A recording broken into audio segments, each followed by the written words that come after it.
사랑하라. 널 핍박하는 자 위에서도 진실한 마음으로 복을 빌라.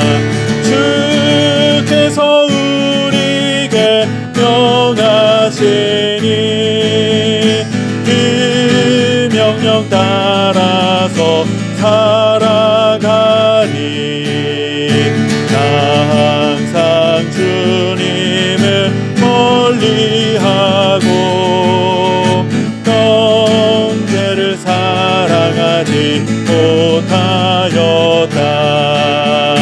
이러한 죄인을 사랑하사 주께서 몸 버려 죽으셨다. 속죄의 큰 사랑 받으니 내 생명 다 바쳐 충성하리. 아멘.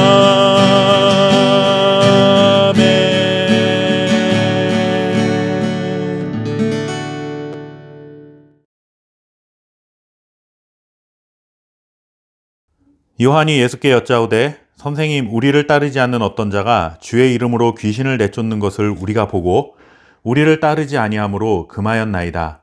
예수께서 이르시되 금하지 말라. 내 이름을 의탁하여 능한 일을 행하고 즉시로 나를 비방할 자가 없느니라. 우리를 반대하지 않는 자는 우리를 위하는 자니라. 아멘. 한 나라를 다스리는 통치자에게 가장 기대하는 바가 무엇일까요? 사람마다 서로 다른 답변을 할 수 있겠지만 무엇보다 통치자에게 가장 먼저 기대하게 되는 것은 평화로운 나라를 만들어 달라 하는 기대일 것입니다. 얼마 후면 우리나라도 대통령을 선출해야 합니다. 후보자들마다 나름의 정책과 국정 운영에 관한 계획들이 있을 것입니다. 정책은 조금씩 차이가 날 수 있고 국정 운영 방향이 서로 다를 수도 있습니다. 그러나 한 가지 공통된 목적은 분명합니다.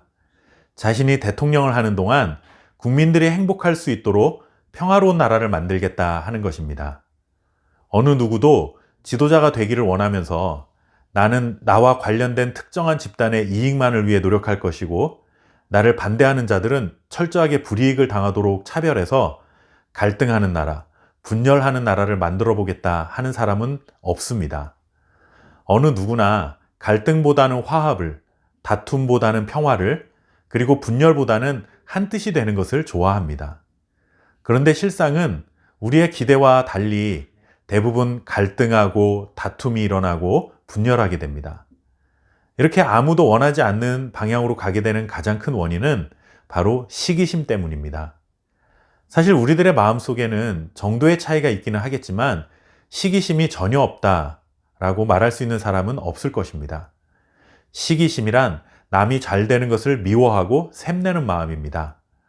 시기심이 생기는 것은 자기 자신만을 지나치게 사랑하는 것 때문에 생길 수도 있고 아니면 열등감 때문에 생겨날 수도 있습니다. 오늘 본문에는 시기심 때문에 하나가 되지 못하는 예수님의 제자가 등장합니다. 그의 이름은 요한입니다. 요한이 예수님께 이렇게 말하죠. 어떤 사람이 예수님의 이름으로 귀신을 쫓아냈는데 예수님과 제자들을 뒤따르지 않기에 그를 금하였다 하고 전합니다. 요한이 이런 말을 할 때는 아마 모르긴 몰라도 잘했다, 칭찬을 듣기 위함이었을 것입니다. 그런데 예수님은 요한에게 우리를 배척하지 않는다면 그것을 금해서는 안 된다 하고 말씀하십니다. 요한이 이렇게 행동한 이유가 무엇일까요? 시기심이 하나의 중요한 원인이라고 할 수 있습니다. 바로 앞선 말씀에 제자들이 높은 자리를 놓고 서로 다툼을 벌였는데 그 사건과 이 이야기가 이어지는 것을 봐서는 제자들은 예수님의 사역과 권력을 독점하려는 마음이 자리 잡고 있었다, 이렇게 말할 수 있는 것이죠. 우리와 함께하는 자가 아님에도 불구하고 예수님의 이름으로 귀신이 쫓겨나가고 복음이 전파되는 것을 본다면 그것은 오히려 기뻐해야 하는 일입니다. 그런데 제자들은 그런 사람을 보고 시기심에 사로잡혀 배타적인 태도를 보이게 되고 결국 분열을 만들어내고 만 것입니다. 사실 귀신을 쫓아내는 권세는 예수님께서 제자들에게 주신 것입니다. 그런데 제자들이 귀신을 쫓아내지 못한 일이 있었죠. 제자들 입장에서는 본인들이 예수님의 최측근인데 자신들도 하지 못한 일을 전혀 엉뚱한 사람이 하고 있으니 위기의식이 들 수 있었습니다. 그리고 자신들이 더 높은 권력을 차지해야 하는데 혹시라도 경쟁에 밀려서 그렇게 되지 못하면 어떡하나 하는 열등감도 있었을 것입니다. 결국 이러한 위기감과 열등감은 시기심으로 표현되었고 서로 격려해 주지는 못할 망정 배척해버리는 결과를 초래한 것이죠. 이것은 이웃을 사랑하는 태도가 아닙니다. 우리는 하나님 사랑, 이웃 사랑이라는 이중 계명에 순종해야 합니다. 그런데 하나님을 사랑하면 이웃을 미워해야 하는 것처럼 착각하는 경우가 많습니다. 그러나 하나님을 사랑하는 것과 이웃을 사랑하는 것은 언제나 하나라는 사실을 잊어서는 안 됩니다. 요한은 자신이 하나님을 너무 사랑한다는 말을 하지는 않았지만 마음속에 그런 마음을 품고 아마도 오늘 이와 같은 말을 예수님께 했을 것입니다. 제가 예수님을 너무 사랑했기 때문에 예수님을 따르지 않는 그 사람을 금지시켰습니다. 라고 아마 자랑스럽게 말을 했겠죠. 그러나 이것은 예수님에 대한 사랑도 이웃에 대한 사랑도 아니었습니다. 그저 시기심에 사로잡혀 화합을 이루지 못하는 배타주의자에 불과한 모습입니다.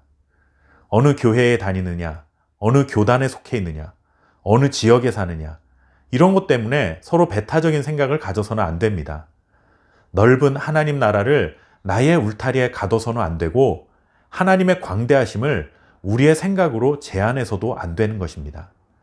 온 마음을 다해 하나님을 사랑하는 것 때문에 이웃들과 담을 쌓고 이웃들과 분열해야 하는 이유가 하나도 없습니다. 하나님을 너무나 사랑하기 때문에 이웃들도 내 몸과 같이 사랑할 수 있는 주님의 제자가 되어야 합니다.